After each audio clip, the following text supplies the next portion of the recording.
hurricane was my name when it came. That's Florence and the Machine. Is she a different character in the song? I wonder. Or is like, because it's a different verse. And oh, was there a Hurricane Florence? Little did you know your home's really only the time you'll get arrested. So that's a twist. I love the lyric change. I love this lyric video. It's so pretty. They're so interesting looking. Tell me I'm despicable, say it's unforgivable. These dolls are beautiful. Fuck me out, Florida. Wait, what? Hi, everyone. So the last song took me way longer than I wanted to, and I'm not sure if I'm going to get through all the songs if each one takes me this long. It's just so much effort for editing and getting it up when it's such a long video, but I have so much to say when I'm analyzing these, I guess. I guess this is just how it's going to be. I don't know. So this one is featuring Florence and the Machine, and I'm a big fan of Florence and the Machine. I've vided a number of their songs in the past, and they're just always so pretty and so emotionally resonant. A falling star fell from your heart.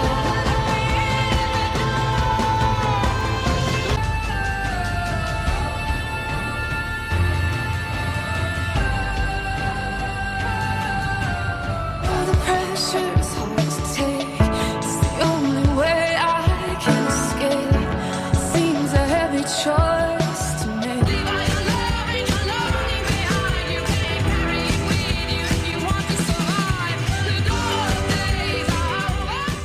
So I'm fascinated to find out what this is going to be and what kind of song this is going to be and what this is going to be about. I'm excited. You can beat the heat if you beat the charges too. So that seems like coming off of the last song is like exactly the same idea, right? You're being charged with a crime and you might end up in prison. It seems like it's the same metaphor as being extended into this song. Beat the heat is like the pressure of the cops on your back, maybe. Or maybe I'm mixing metaphors. I don't know. This could be really unrelated. They said I was a cheat. I guess it must be true. What? And my friends all smell like weed or a little baby. My friends smell like babies? What does that mean? I don't know. And the city reeks of driving myself crazy. She says crazy, like in that whispery, barely singing way. That's so interesting. Reeks is another word for smell, so she's extending the metaphor and extending that idea, that analogy. But yeah, I mean, obviously Driving Myself Crazy has a lot of significance since the whole entire album starts off with being sent away, and the visuals of the music video for that song imply like being sent away for mental illness related reasons or being driven crazy kind of reasons. So it's like it's very significant that she's singing it that way, I think. Little did you know your home's really only a town you're just a guest in. So you work your life away just to pay for a timeshare down in Destin, Florida. Wow. Wow, I need to hear that part again, I think. I'm having trouble processing in live time, but there's a lot there. Your home is a town you're just a guest in. So you're only a guest in your own home, but you feel like a guest in a whole town? What feeling like you're just a guest in a home makes sense. Being a guest in a town is like maybe when you're a tourist, you're a foreigner. I don't know. This is very interesting. The guest in, so you work your life away just to pay for a timeshare down in Destin. So I don't remember where Destin is. It might be in Florida. Just guessing. But I don't know if I've even heard of Destin. Destin sounds like the word destiny, so it's possible she picked that out of a hat, but like based on the name feeling poetic to her, or it might be an actual real place that has significance to her. But timeshare and talking about towns and being a guest in a town, paying for a timeshare has like so many layers of meaning that I'm sure Taylor Swift thought through all of them and thought it fit perfectly for whatever she's trying to communicate. Like, I mean, there's so much to say about timeshares that I'm not going to go into in this video because I cannot begin to cover it. But I think the gist would be all your money ends up just going to a home away from home that isn't always yours. It's not, you share it with other people. You get it some of the time, and other people also pay for that same timeshare. And so there's this idea that like working your life away to pay for what you thought was a home, but you're just a guest there. I mean, there's a lot of power in that metaphor. In Florida, there's one hell of a drug. Oh, wow. It's one hell of a drug. That's interesting. Makes me think of Don't Blame Me from her Reputation album, where all the love songs were about Joe, and Don't Blame Me was about being addicted to him like a drug. I'm pretty sure that's the one that was like about that, as pretty explicitly in all the lyrics. Lord, save me, my drug is my baby I'll be using for the rest of my life. But I love the way the lyric video looked there. It was really like the way they're emphasizing Florida, the way they're making all this feel. That's really, wow. Florida,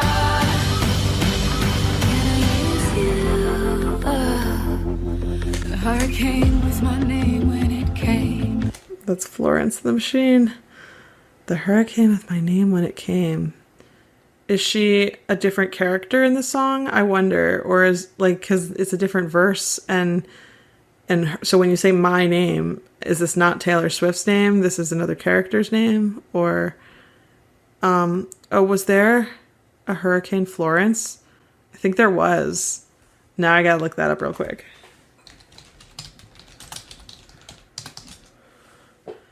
Oh my gosh. Yeah, this is a pretty recent hurricane that I remember.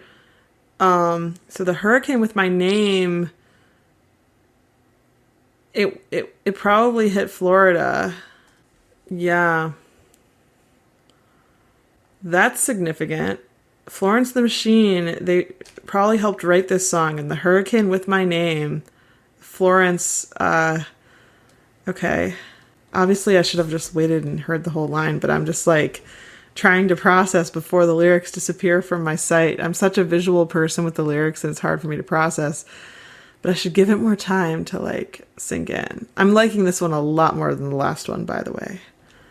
I got drunk and I dared it to wash me away. Barricaded in the bathroom with a bottle of wine. Yeah. Well, me and my ghost, we had a hell of a time. Wow. So this definitely makes me think of something that Taylor Swift might have gone through, where she talks about being a functional alcoholic earlier in this album, you know, being during, I mean, I don't know that she literally was in a hurricane, but barricaded in the bathroom, if you were in a literal hurricane, but to be drinking during that is not typical, or the image most people have of what people do when there's a hurricane. You need to try to, ideally you'd go into, you know, like a basement, like tornado shelter type places, but not everyone has a basement. So bathroom is one of the safest parts of the house. There's no like, it's often no windows or things that are near the outside. So, I mean, and so me and my ghosts, we had a hell of a time. It's such a funny line, especially the idea that like, when you die, you might go to hell, and ghosts are dead, like, you know, people. And also though, my ghosts, I mean, it's not dead people. It's like demons from your past, meaning,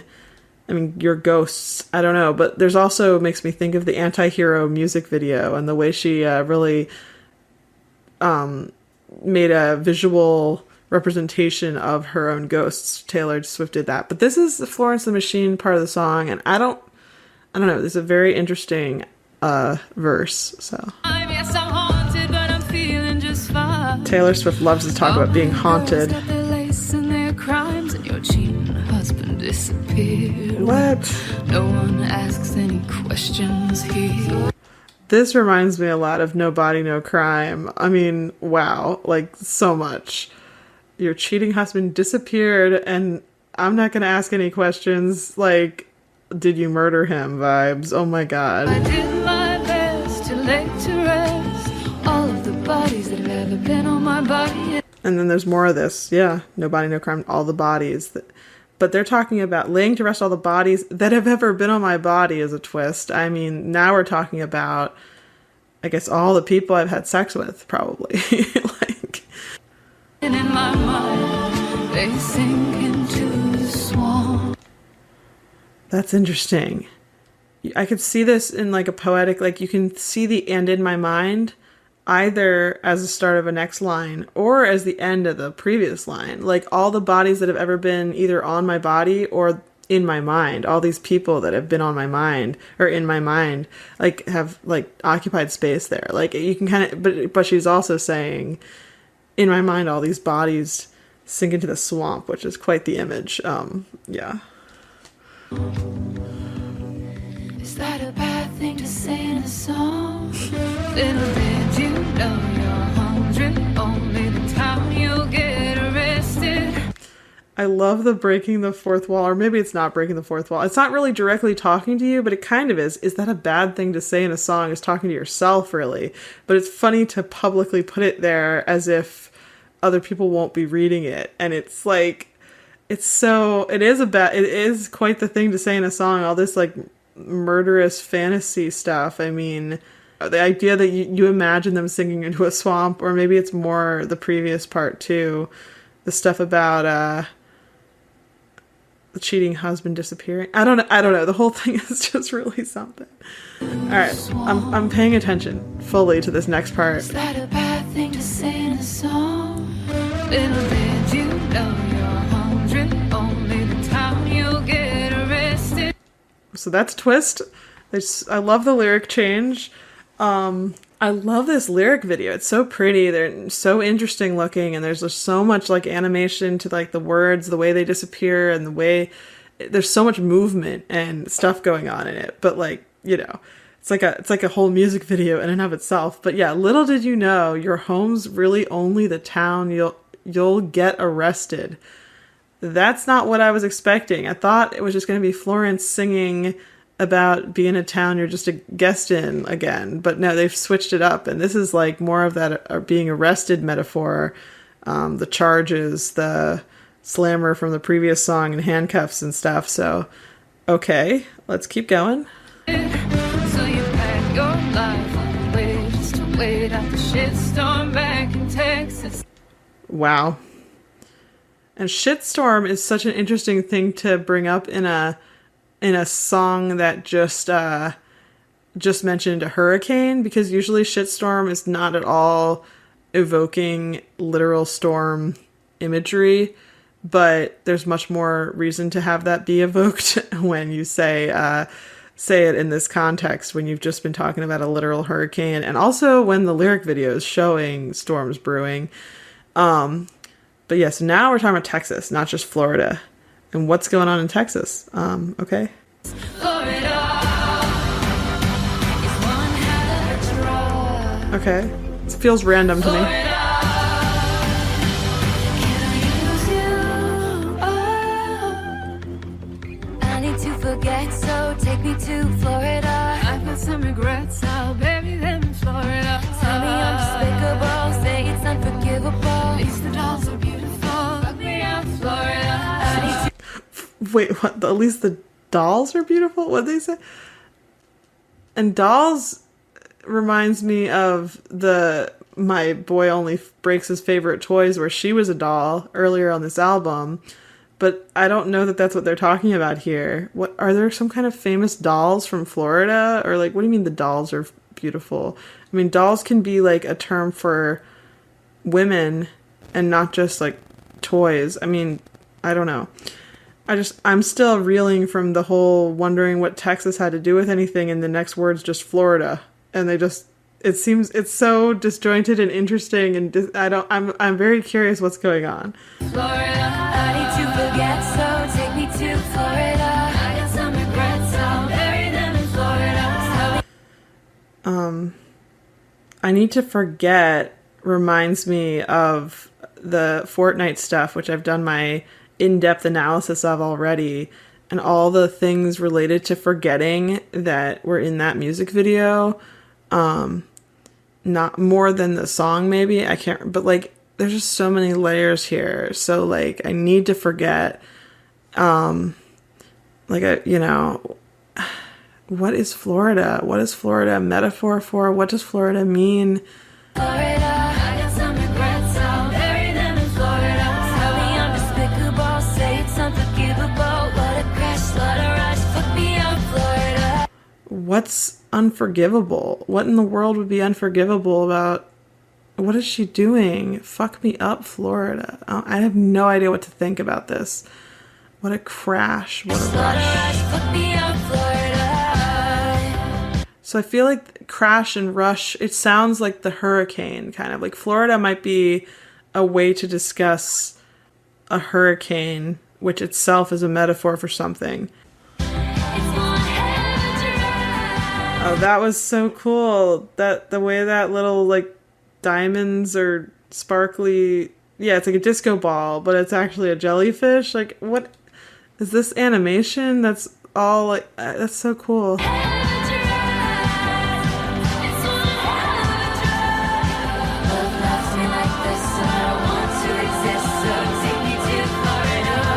Love left me like this and I don't want to exist. What a line. Okay, that's a contender for favorite line in this song. We'll see what I decide once I'm analyzing, and that one definitely reminds me of what she felt in Down Bad. Feeling so abandoned, like down on the ground with the spaceship having left her all like naked and alone and stranded, and she's just like, I might just die, it would make no difference vibes. That's what that line says. This song is about the same thing, it sounds like.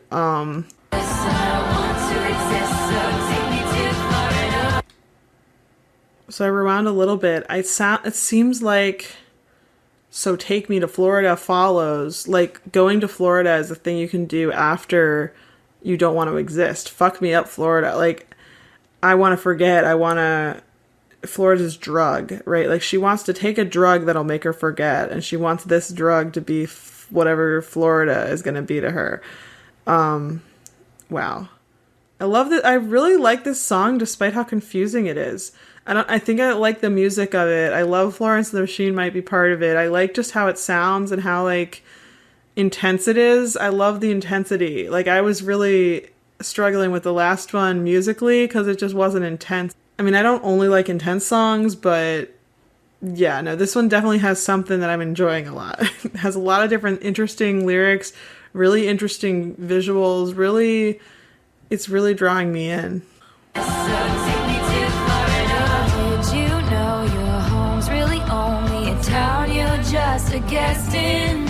So you work your life Florida in the away background. just to pay for a timeshare down in Destin. Little did you know your Take Me home's to really Florida only is- a town you'll get arrested. So you pack your life away just to wait out the shitstorm back in Texas. Florida is one hell of a drug. Florida, can I use you? Florida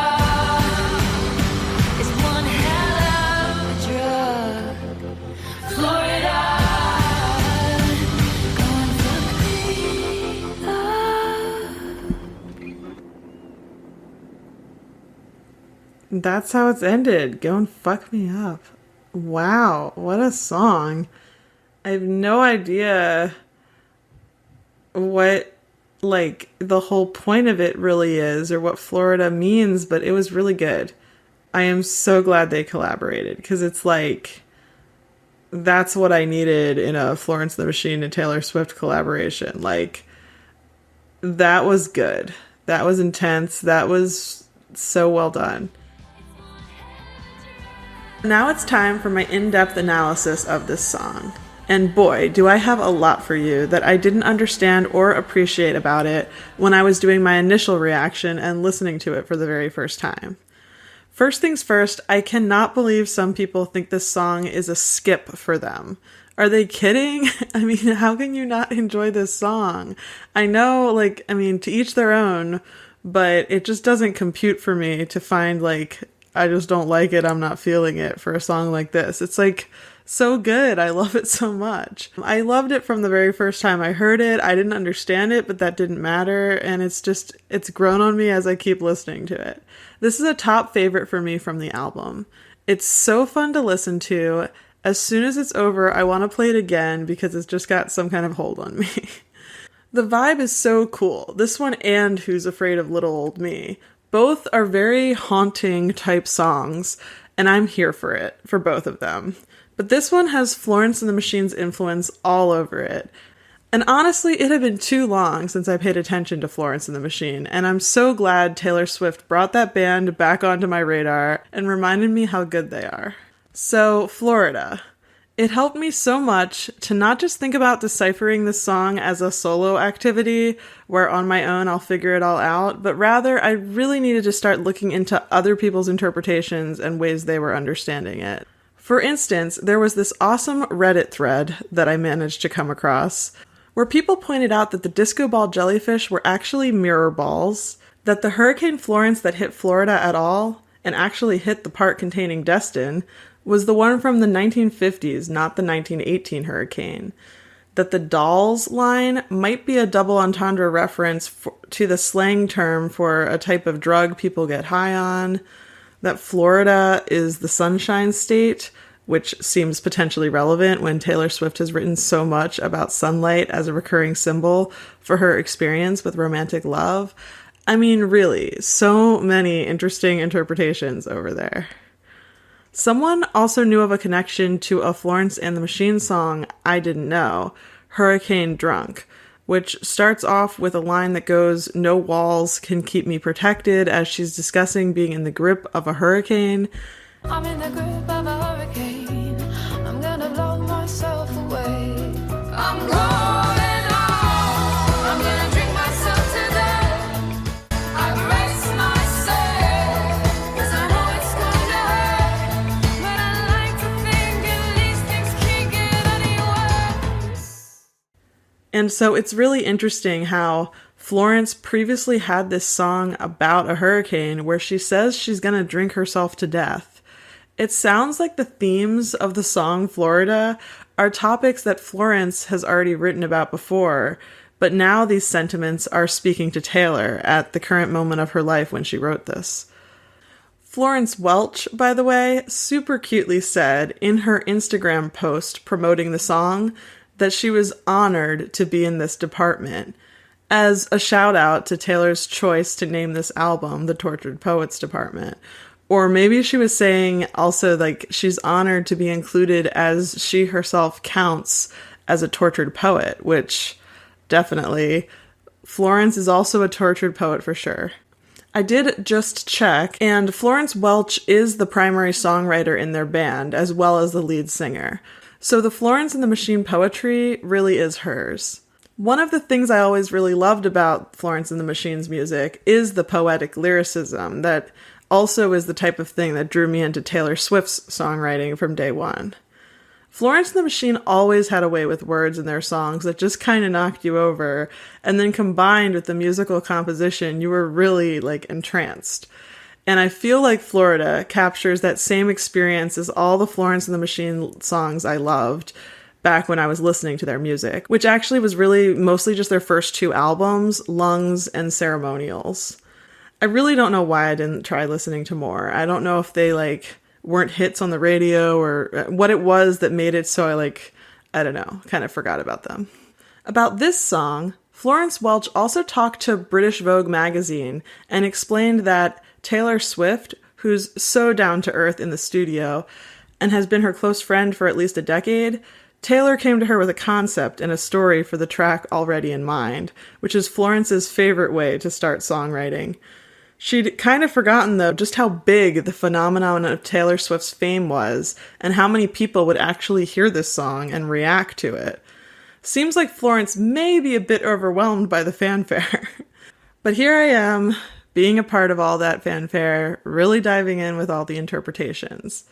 I think it's really fun to participate in reacting, interpreting, etc. And going back to that Reddit post where other people were doing the same thing, and soon we will get past that post to some other thoughts, but I mean, I didn't know the dolls slang for, like, apparently maybe amphetamines or methadone are sometimes called dolls, but the Reddit poster was thinking of the 1966 book and the 1967 film Valley of the Dolls, where dolls was slang for depressant type drugs, and it was about the darker side of fame, and I know the line is about the dolls being beautiful, and so it really can mean so many things. There's also apparently a famous doll collection of over 300 Palmetto dolls from the Seminole and Miccosukee peoples stored in the Natural History Museum in Florida, so maybe she was referencing those. There's also a very famous Barbie doll exhibit in the Museum of Lifestyle and Fashion History in Florida, and this might be maybe the most likely thing that we're supposed to think of. So possibly it's a stretch to read the drug stuff into it, but I don't really think so, given the context of this entire song as a whole. And now I'm realizing even the word lace in the song could be a subtle nod to something drug-related too. Like, it's a double entendre again. Many lines in this entire album are. But to bring up the word lace at all, when so many other allusions to drugs are throughout the song, I mean, I just wonder. The line is, all my girls got their lace and their crimes. And the other thing it makes me wonder about is if these songwriters want your mind to, like, partially be on the idea of lacing one drug with another, while they also want the other part of your mind to be picturing girls either dressed in lace or otherwise possessing the delicate, dainty, girly thread or fabric that is lace. Lace also makes me think of the 1950s more than the present day. So I wonder about what Taylor and Florence were envisioning there. And now I'm also thinking of the play Arsenic and Old Lace, which I think I saw on stage once, and maybe that's what the girls having their lace and their crimes is supposed to evoke, since the arsenic in that is a crime. In that case, a poison that kills. Women who no one would suspect are murderous are, like, getting away with it, and that feels relevant, especially to the very next few lines of the song.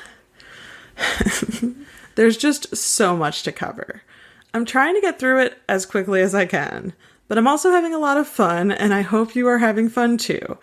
Please leave me a comment, by the way, as you listen to me discuss this, because I'd love to hear your points of disagreement with these interpretations, or hear about things I missed, or just any further discussion about this would be really fun for me. I'm going to interpret most of this song as if it could all be about one character's life, one person's story. And both, like, in the abstract, what the song seems to say on its own, but also a fair amount of the rest of this analysis will cover what you could read into it if you know extra stuff about Taylor Swift's life. And then there's, like, the context of the story of the other songs on the album too, and how that influences how I interpret this song. What makes the most sense to me is to assume Taylor is behind the story of the entire song, even if Florence helped write it. There's a chance this song is meant to be just kind of a general ode to Florida as a whole, and just a fun way to capture more than just Taylor Swift's true autobiographical story. Two of the first things I stumbled across from fans about this song were A, that Florida is kind of known as a super crazy, wild place. I mean, if you've heard of the Florida Man meme, and throughout this album, her main love interest, Maddie Healy, is described as crazy, or they both are, as her wild boy, stuff like that. So maybe going to Florida could have simply been going to him. That also tracks with B, the other thing I learned early on after first hearing it, that apparently her Eras Tour show, after announcing her breakup with longtime six-year boyfriend Joe Alwyn, took place in Florida. That was the Florida show was the first one after she broke up with Joe. That's such a huge thing. And looking further into it, the show right before that one was in Texas.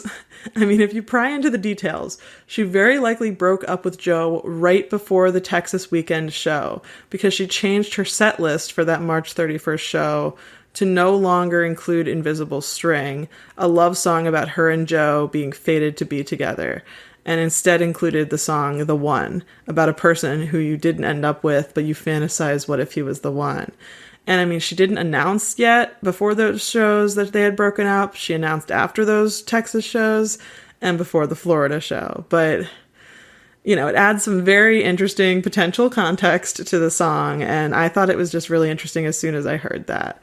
Like, Texas could symbolically be Joe and or the breakup. And Florida is, I don't know, the craziness of facing the fans after that, or just Florida is moving on.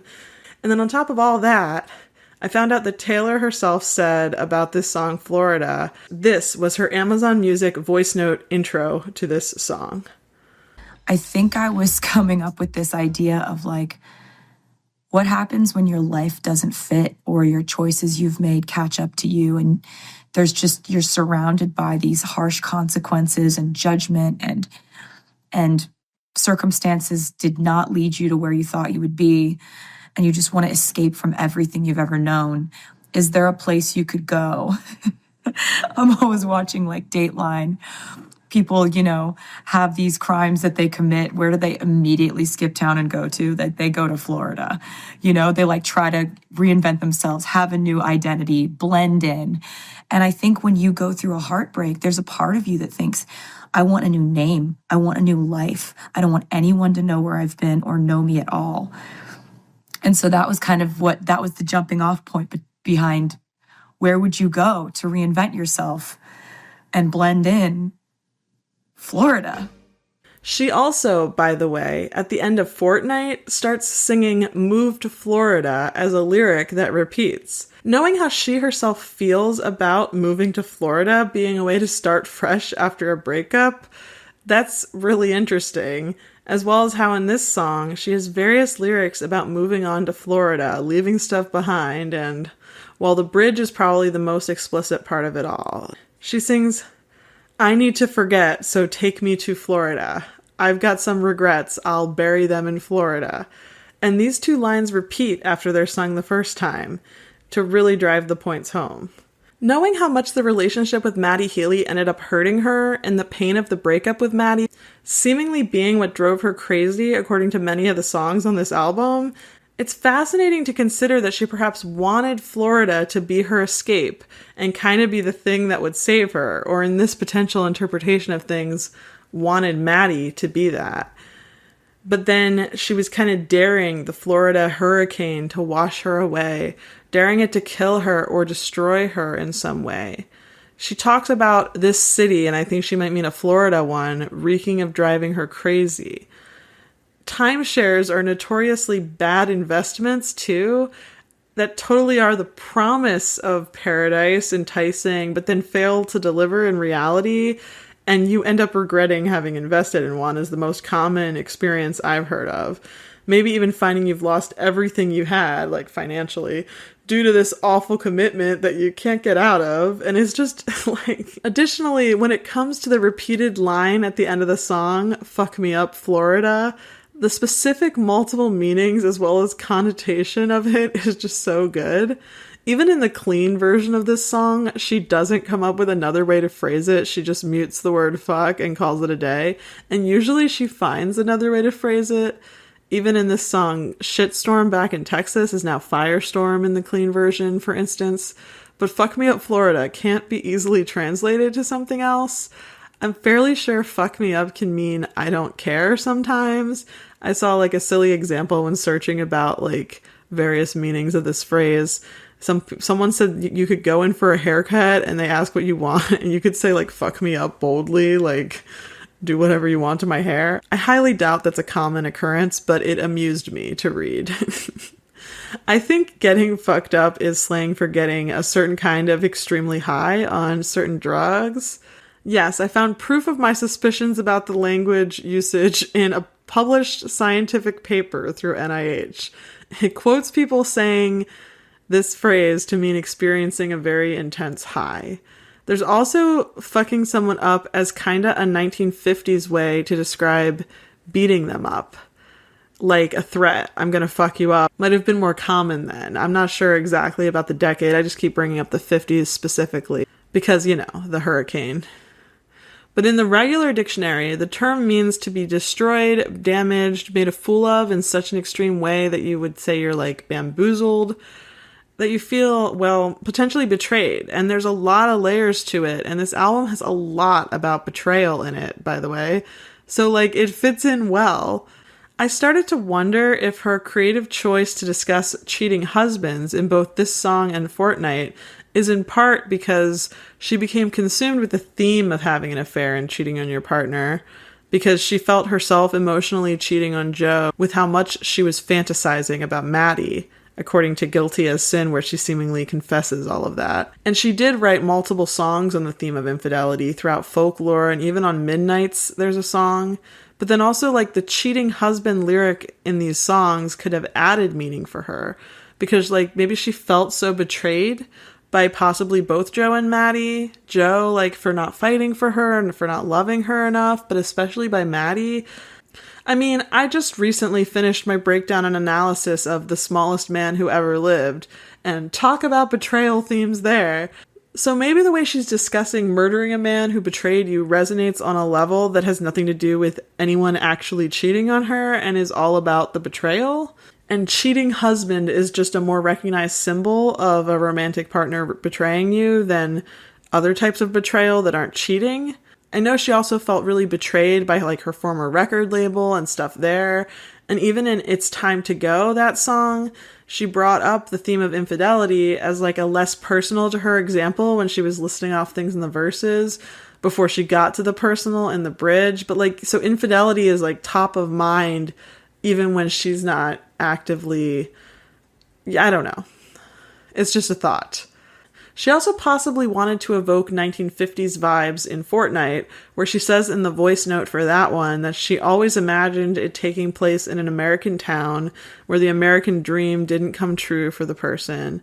She shows various like different decades worth of like older things in the video, including a telephone booth. She sings about a wife watering flowers, maybe in her backyard. And that kind of image feels maybe a little old-fashioned to me, even though, of course, you can do that in the modern day and age, too. But maybe this, like, cheating husband thing is a little old-fashioned, too, where divorce is taboo. So instead you, like, I don't know, you just feel like the only option would be, like, to kill him. Otherwise, you're stuck with him. You have no options. So, like, that's why it's the fantasy. I don't know. Divorce was definitely more taboo the further back you go, but I don't know. The 1950s comes to mind very specifically because of that Hurricane Florence reference, alongside that one lyric in Lavender Haze, which was the song that starts off her previous album, and someone brought it up on the Reddit thread. That album, Midnights, was in a way the beginning of the emotional state she's still in now for this album. And in Lavender Haze, it seems like she's feeling like the fans maybe want her to become a wife, to get married, and she's pushing back against the 1950s shit they want from me. I know when I was first reacting, I'd asked out loud, what in the world would be unforgivable? Because that's something that surprised me in the bridge. And it was so intensely sung. Tell me I'm despicable, say it's unforgivable. But in retrospect, she felt so guilty. Going back, or rather forward, to the theme of the song Guilty as Sin, which is the next song in the track list, track 9. And that song is maybe the one that kind of ties together the entire Tortured Poets Department album and seems to come up in like every single one of these out of order analyses I'm doing. So like if you know the context of the song, you know Taylor did have an emotional affair in her own mind. And this song starts off with only the second line of the entire song being, "They said I was a cheat, I guess it must be true." So that's like a big part of it all. When I first reacted to Florida, this was confusing, but since then I've heard Guilty as Sin, and I can see her being a cheat in a new way, you know? It's such a fun, interesting phrasing to say a cheat, though. Like very 1950s criminal vibes. Like you cheat at, I don't know, things that aren't just romantic relationships. You're a con artist or some other kind of cheat that relates to the other lines about criminal charges. I think in this day and age, the only noun we'd have is a cheater, but we don't really say a cheat And I think it like sounds like an old-fashioned way to phrase it. I didn't look this one up, but I'm pretty sure it's like a little vaguely familiar to me. I still don't know, though, who the they is who said she was a cheat. I feel like no one thought she was one, but I don't know everything about like her personal life, if she was accused in any sense, like by someone who really knew her well. But like the harshness of tell me I'm despicable, say it's unforgivable, also brings to mind how she feels in Who's Afraid of Little Old Me, and some of what she brings up in some of these other songs, dating Matty Healy, that he was telling revolting jokes and she needed to either be saved from him or she needed to be blamed, and her reputation should be perhaps like ruined by like, according to some of these people, because she chose him. Like her choices that she described catching up to her in the voice note about this song, and the fact that she wanted to escape from the consequences of those. It's like, I don't know, there's just so much there. Part of what I think this song is having fun playing with the metaphor of Florida and making as many references to the state as possible and really encapsulating Florida as a whole in a song. Many commenters I noticed who were from Florida, or even like some commenters who were thinking of moving to Florida themselves as a way to start over. Maybe that's popular because like it's historically been so affordable to live in the bad parts of Florida, so it's like an easier starting over place. But it's also like a fantasy luxury place in many of the beach areas of the state, so it's a little bit of both. I don't know. Anyway, many of those commenters were so impressed at how much about their beloved state the song really did capture. She really got the vibe of the place so right, apparently. Taylor Swift's father apparently owns a home in Florida, so she probably knows more than many non-residents do about the place, actually. Like, she maybe has more connection to the state than most people think. I think she kind of knows it well, and I think you can just feel how fun it was for her to like creatively play with putting as much about Florida as she could into one song. She mentioned in the voice note for Down Bad that a lot of the songs on this album deal with the idea of heartbreak or loss in a metaphor for something else. Down Bad was an alien abduction. My Boy Only Breaks His Favorite Toys was all metaphors and allegory about playing and childhood toys. And so I think Florida is yet another one that is doing that, but using the state as a whole as the metaphor. Various Florida things in this song that were mentioned include the heat in the first line, a hurricane, timeshares, showing images of jellyfish in the music video, which are ocean-dwelling creatures that people come across on beaches. There's the dolls thing, if you consider the doll collection in the museum a specific Florida thing. I'm not sure if it really is a thing Florida is known for or not, but maybe. All the references to drugs and the vibe of What a Rush remind me of people going there for both like spring break craziness as well as like party schools, like universities with a culture of getting high, and it's more of a staple of their reputation that they're partying schools like than some places. And just like finally the reference to swamps is definitely a very Florida thing. Florida's pretty known for like swamps, the Everglades, stuff like that. I mean, it's so unexpected for Taylor Swift to write a song about the state like this, but it kind of works amazingly well. I mean, part of me really wants to hear her go in depth about another location at some point because she did it so well with Florida. The line, "My friends all smell like weed or little babies," I now realize has a double entendre meaning. I was just confused by the little babies end of the line when I first heard it. Although her friends all smelling like weed, I think, is a very straightforward sentiment. And it's also like a vibe that kind of evokes the drug use in Florida that had been like painted throughout the song. But her friends smelling like babies could be kind of insulting, like the friends who don't like getting high on weed. It's like a way to say if they don't smell like weed, maybe they're a wuss. I mean, I haven't seen anyone bring up that interpretation, but it kind of came to mind for me. Most reactors I've seen instead have actually mentioned that this is a common experience for people in their mid-30s, like Taylor Swift is, that their friends either are constantly with their young children and smell like their babies all the time these days, maybe that newborn baby scent or something. It's like a symbol of them having settled down and started families. Or they're living a life where they smoke weed all the time and it's kind of like wild or tame, nothing in the middle. Not that it's really wild to smell like weed, but I think people found it very relatable that you're either like getting high or having a family and like those are the choices in your life. I mean, I don't know.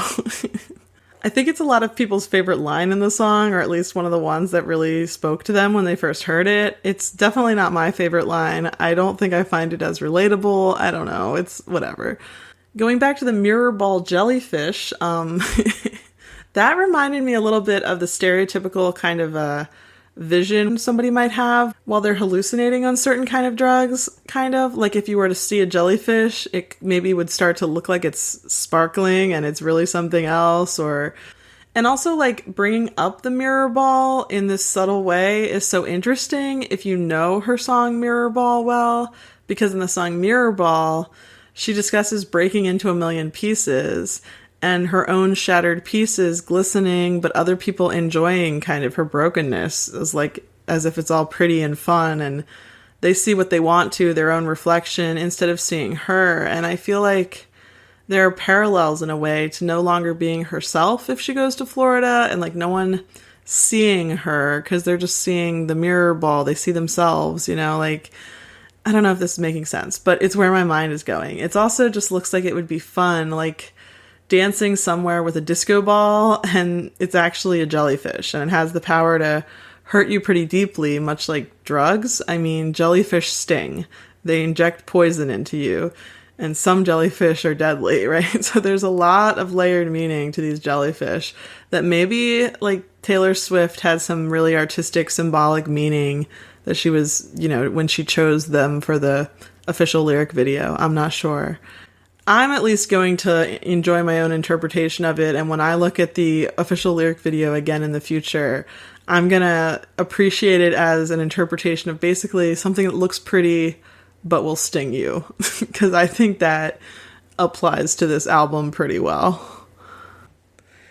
There was also this other Reddit comment with a very interesting interpretation related to the idea that she's getting high off of performing to the crowds at the Florida stadium as a way to escape the pain of her breakup, which, I don't know, one way or another, so much of this song, which in her teaser explanation of the concept of the song is about Florida being a place you escape to, like, one way or another, the way the song ends up describing it, Florida is a hell of a drug, and drugs are a thing people use to try to escape.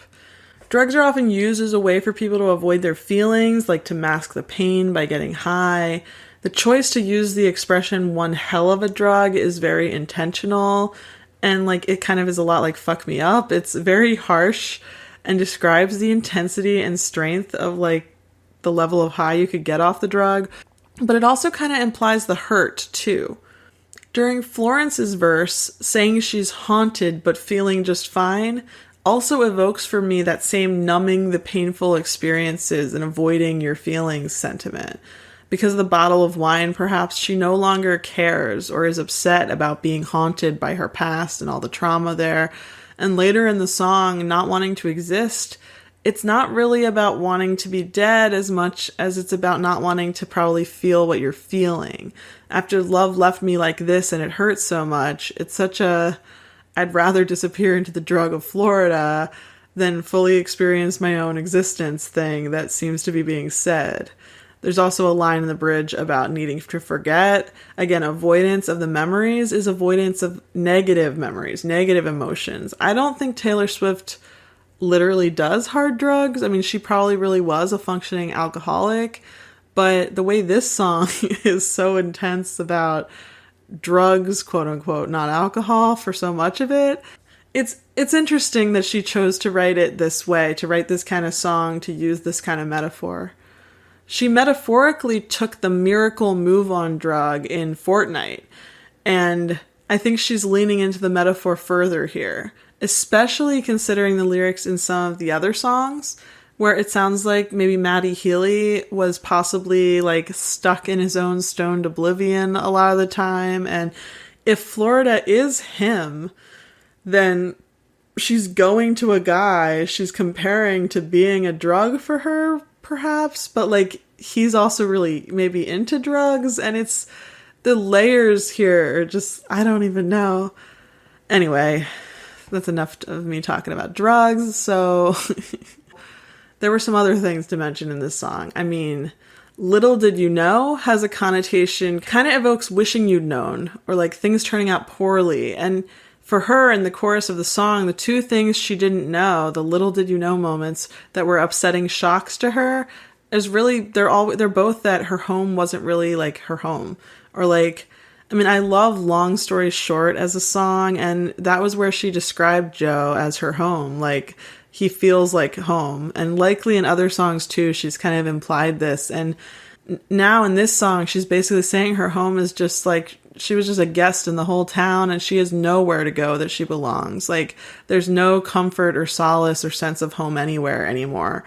And that's so unsettling. And, you know, the timeshare that she goes to in Florida isn't really a home either.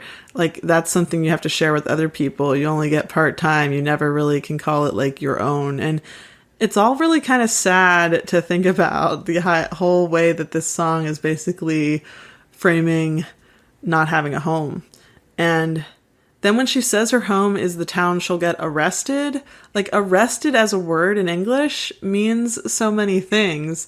Obviously the surface meaning that most people will think of, the most common use of it in English, I think, is when like the police arrest you for committing a crime. But arrested could also mean like stopped in your tracks or stuck. Like, she felt arrested in her relationship with Joe in that she was prevented from moving forward.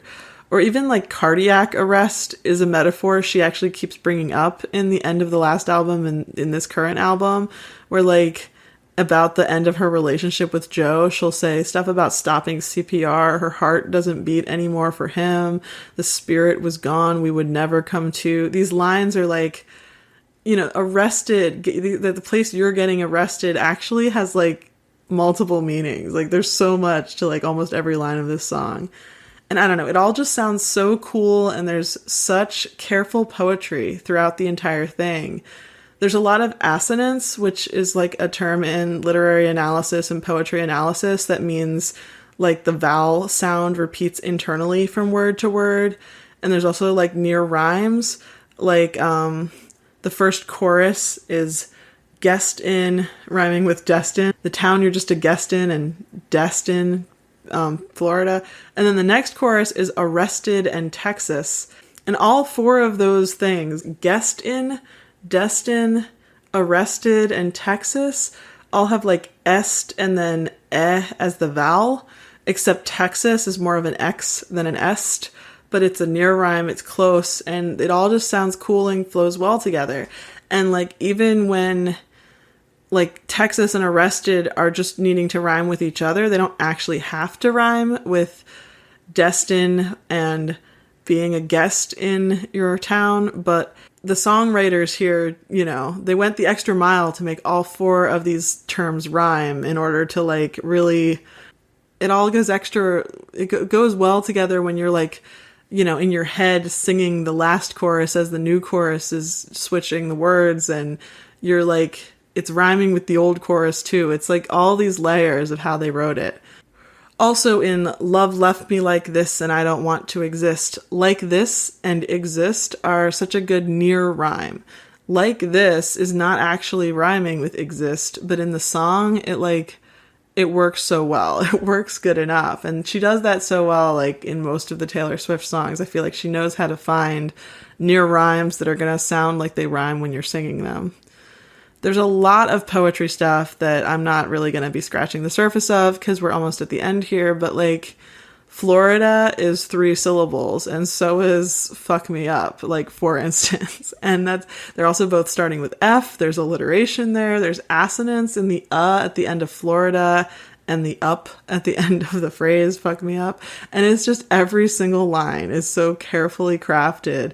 There's so much that could be potentially unpacked. It's not just like, a shock factor to say it like that. It's also in its own way poetic.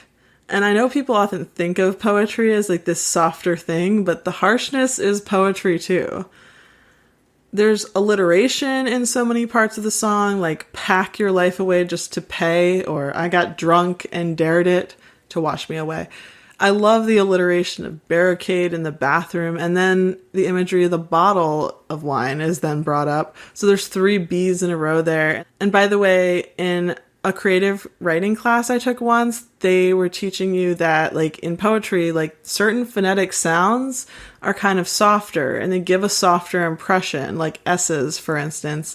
And that's sort of this thing where the word choice, it's not just about what the word means and it's not just about rhyming it. It's also just how the word as a whole sounds and how it like, and how it'll flow and what kind of like tone it'll end up setting, partially just from like how the words string together and how pretty they do or don't sound, or, like, K is actually one of the harshest sounds.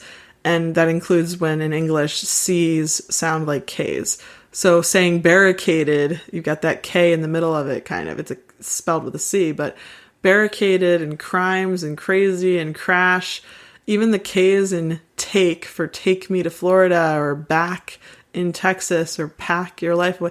All of these K's are adding to the intensity of the poetry of this song. And when I was thinking about being barricaded in the bathroom, it made me think of how like she kind of like puts herself in like a sort of cage or prison, which is a huge theme throughout this album. And it's kind of like it's like her own choice to barricade herself with Joe Alwyn. Like she started to compare what that relationship felt like to a prison in a few songs in this album, especially the previous song, Fresh Out the Slammer. But it's not like she was trapped there by him. It's like she kind of did it to herself. But at the same time, the way this song describes it, the poetic resonance of it all is that like, she didn't actually feel like she had much of a choice. Like there's a whole hurricane out there and she was doing this to keep herself safe. Like the prison of her own making was making her safer. And I don't know if this fully works as like, if I'm reading too much into it. I really like those little interpretations of the subparts of the song and thinking about like every single part as potentially super intentional, really diving into the depths of how like nothing in the song is like without layers upon layers of meaning if you know where to look for it. I don't think we're just making all this up. Like she really does write a lot of this into the songs in ways that she'll like reference in other songs. And it all seems like it is significant and not just random. I'll also mention briefly that the part of the song that goes, love left me like this and I don't want to exist, was really cool as a line, in large part actually due to the musical composition choices there.